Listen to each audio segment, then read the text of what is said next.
Doctor Moumita দিদির কি অপরাধ ছিল? একে নৃশংসভাবে হত্যা করায় যে, ওরা জানোয়ার না পশু, এইভাবে অত্যাচার করেছে। একটা মেয়ে ঘরের বাইরে কি বেরোতে পারবে না? ওদের কোনো স্বাধীনতা নেই না? ওরা কোনো জায়গায় কোনো রাস্তাঘাটে চলাফেরা করতে পারবে না? যারা ওই পশুরা করেছে ওদের আমরা বিচার চাই ওদের।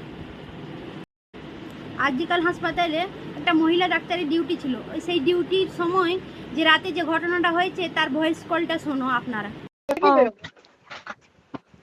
হ্যাঁ, তো বলো এবার। বলছি ওটা হয়েছে কি বলতো, ও 2টো অব্দি পেশেন্ট দেখেছে, ঠিক আছে? রাত্রে দুটো? রাত্রি 2টো, ঠিক আছে। আচ্ছা। 2টো অব্দি পেশেন্ট দেখেছে, দেখে রুমে এসে অনলাইনে অর্ডার করে 4জন বন্ধু মিলে খেয়েছে, ডিনার করেছে। করে ও খুব টায়ার্ড ছিল, যেহেতু 36 ঘন্টা ডিউটি ছিল, টায়ার্ড ছিল। ও কি করেছে, ওই সেমিনার রুমে গিয়ে শুয়ে পড়েছে একটা রেড কালারের ব্ল্যাঙ্কেট ঢাকা দিয়ে। তারপরে মানে সেমিনার রুমে এমনি কি তোমাদের ওরকম সেমিনার রুমে টুমে ঘুমানো হয়? মানে আমি যদিও কোনো আইডিয়া নেই, ওই জন্য জিজ্ঞেস করছি। না, এবার একটা রেসিডেন্টাল ডক্টর রুমস থাকে, আচ্ছা, বুঝতে পেরেছিস? তারপরেও সেমিনার থাকে। এবার সেমিনারে একটা বেড থাকে, আর ডক্টরস রুমে 2টো 3টে, যেরকম বড় ঘর হবে সেরকম বেড পাতা থাকে। আচ্ছা আচ্ছা। মেনলি ডক্টরস রুমে শোয়ার কথা, ঠিক আছে? হয়েছিল কি, ওকে বডিটা পাওয়া গেছে সেমিনার রুমে, কিন্তু ঘুমাচ্ছিল ডক্টরস রুমে। যে রুমটা তোর এখন ভাঙা হয়েছে, দেখেছিস রুমটা ভেঙেছে?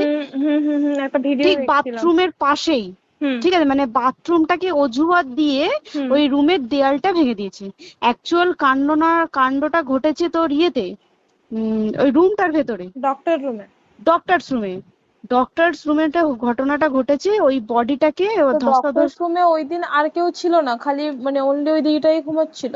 হ্যাঁ, এবার তোকে আমি বলি, অন কলে নিশ্চয়ই একজন থাকবে না, ওরা জুনিয়র সিনিয়র মিলিয়ে থাকে। এমনকি 3rd ইয়ার একজন থাকবে, 2nd ইয়ার একজন থাকবে, প্লাস 1st ইয়ারের ইন্টার্নশিপরা যারা থাকে তারা ইন্টার্নরা থাকে।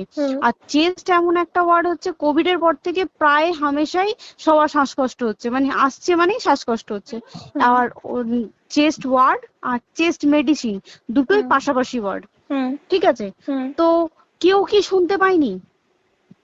কেউ শুনতে পায়নি। ওটাই তো আমি ওই দিনকে ওটাই ভাবছিলাম। এবার দেখ, ধস্তাধস্তি করাতে একটা নিশ্চয়ই চিৎকার হয়, একটা ভায়োলেন্ট হয়, বুঝতে পেরেছিস? তারপরে আবার কি, যে 4জন ওর সাথে খেয়েছে তারা কোথায়? তারা কেন মিডিয়ার সামনে আসছে না?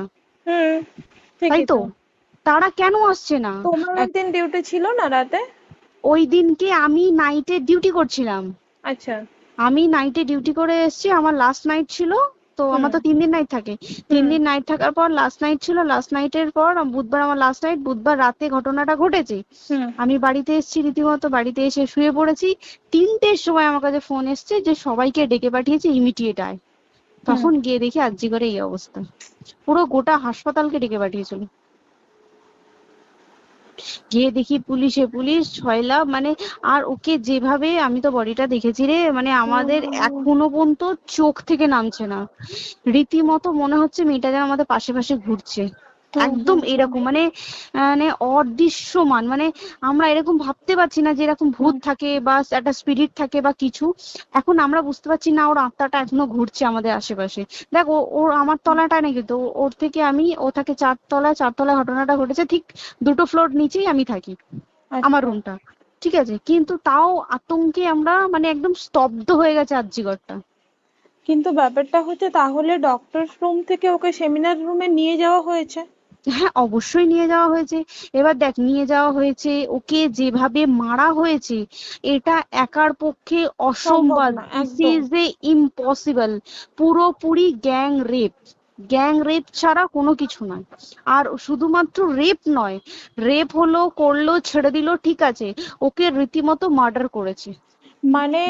মানে হিসেব মতো যা বুঝছি, মানে তোমার কথাতে, ওটা হচ্ছে ওর ওই বন্ধু বান্ধব মেবি জড়িত। এক্স্যাক্টলি, হয় ওর বন্ধু বান্ধব কেউ, ঠিক আছে, মানে 4জনের মধ্যে কেউ, আইদার ওকে এমন কিছু করতে বলে। দেখ, বড় বড় কোম্পানিতেও তো এরকম হয়, মানে হয় তুমি আমার সাথে কম্প্রোমাইজ করো, নয় তুমি চাকরি ছেড়ে চলে যাও, হয় তো। এখানেও সেরকম কিছু একটা হয়েছে।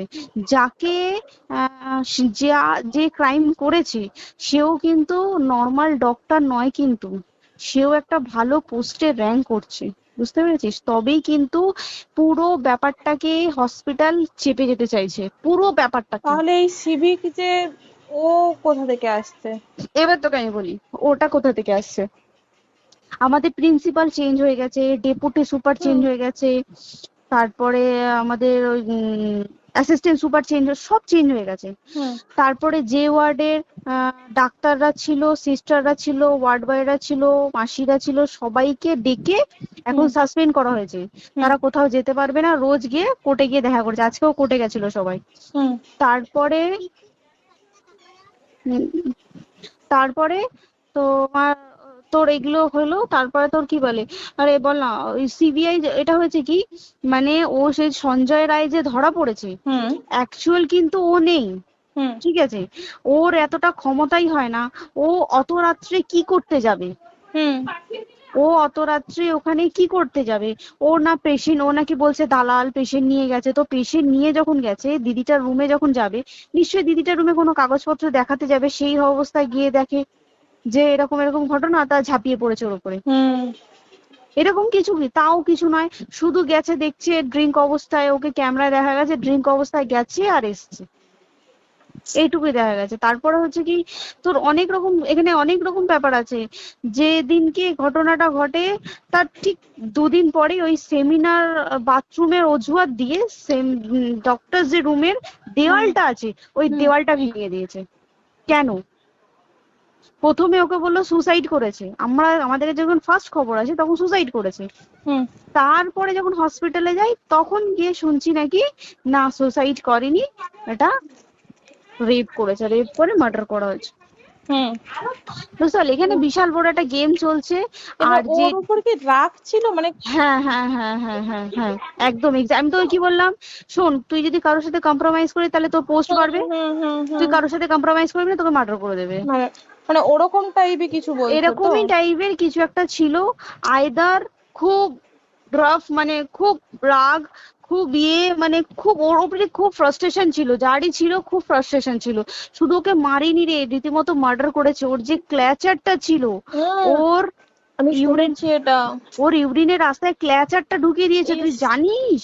মানে কি বলবো, মানে ওকে দেখা যাচ্ছে না, আমরা তো দেখেছি নিজের চোখে, ওকে দেখা যাচ্ছে না। মানে একটা মৃত্যু কতটা, মানে এইটা মানে প্রচন্ড কষ্ট পেয়ে একটা মেয়ে মারা গেল। আর ওর যে গলাটা চেপে ধরেছে, ওর ওই চেপে ধরাতে মানে এতটাই জোরে চেপে ধরেছে যে চোখ ফেটে রক্ত বেরিয়েছে, বুঝতে পেরেছিস? মানে কি বলতো, যদি ধরা পড়ে না, উচিত মানে যারা এটার সঙ্গে দায়ী না। আর এই যে সিবিআইটা হয়েছে, সিবিআইটা একমাত্র আমাদের জোরেতেই সিবিআইটা এসছে। মানে আমরা ওই সঞ্জয় রায় একার পক্ষে সম্ভব না এইসব। তারপরে পোস্টমর্টম রিপোর্টে তুই জানিস ওই আমাদের ভাজাইনা থেকে 150 গ্রাম স্পার্ম বেরিয়েছে। পোস্টমর্টম রিপোর্ট 150 গ্রাম স্পার্ম, মানে বুঝতে পারছিস? নট এ ক্যালকুলেটেড, মিনিমাম কম করে 6 থেকে 7 জন করেছে ওকে রেপ। ওই জন্যই তো আমরা এতটা বেশি ভাইলেন্ট হয়ে গেছি, বুঝতে পেরেছিস? আমাদের দেখো, একটা মেয়ে তার কাজের জায়গাতেই ছিল, এমনটা নয় যে রাস্তাঘাটে কোনো বিপদ, তার কাজের জায়গাতেই সেফ নয়। শোন দেখ, বড় বড় কোম্পানিতে কি হয়, রুমের ভেতরে এগুলো হয়, মানে ধর রুমের ভেতরে হলো, যেমন কল সেন্টারে হয়, নাইট শিফটে হয়, এইগুলো একসেপ্টেবল।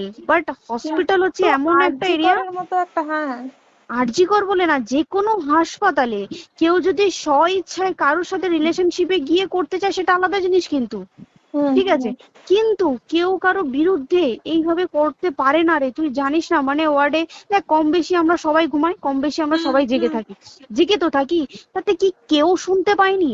তার কি একদম ভাইলেন্স ছিল না? যদি কেউ না শুনতে পারে তাহলে ওর খাবারে কেউ কিছু মিশিয়েছিল, তাই কি না? সেটাও পোস্টমর্টম রিপোর্টে মানে লিক করছে না যে কেন খাবার ও তো খাবারটা খেয়েছিল, সেটা তো নিশ্চয়ই পেটেই ছিল, পেট থেকে তো বমি করে বের করে দেন, সেটা তো ফরেনসিক রিপোর্টে কিছু বলবে। আর তুই জানিস না, দেনার দেন, মানে ধর পোস্টমর্টম রিপোর্ট আসতে 3 দিন সময় লাগে।